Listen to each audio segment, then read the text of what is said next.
1:24, yule mtu anayejitahidi kutawanya lakini alishangaa anaongezeka tu, ila aliyekuwa anajitahidi kuviminya kuvibana mpaka na ile faida ya Mungu anaibana, ndiye aliyekuwa akiishiwa zaidi.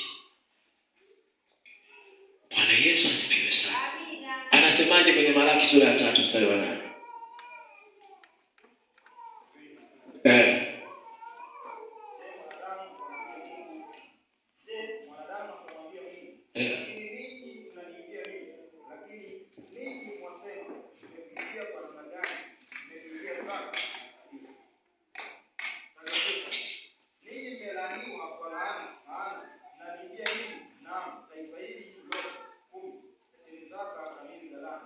Anasema mmelaaniwa kwa laana, maana mnaniibia.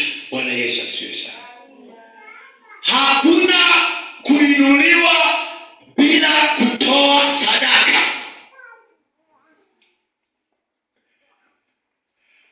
Hakuna aliyeinuliwa kwenye Biblia bila kutoa sadaka.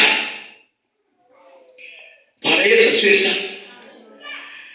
Ibrahimu mwenyewe akaambiwa mchukue mwanao ukamtoe, mwanao wa pekee ukamtoe, uende mahali nitakuelekeza, ukamfanyia, ukamtolee Mungu sadaka, ukamtengenezea madhabahu, umtolee sadaka mahali pa.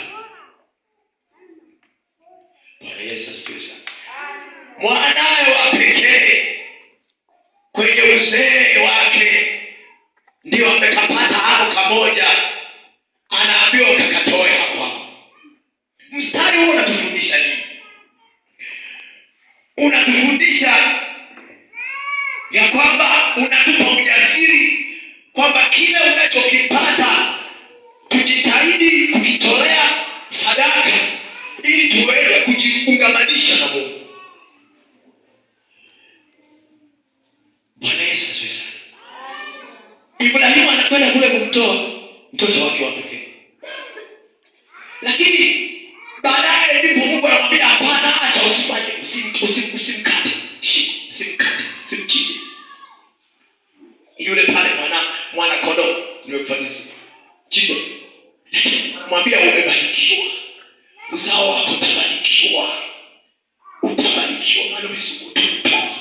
Yaani watoaji, watu wa mataifa wanawarubuni watu kwamba wasitoe, maana wanajua katika kutoa kuna faida.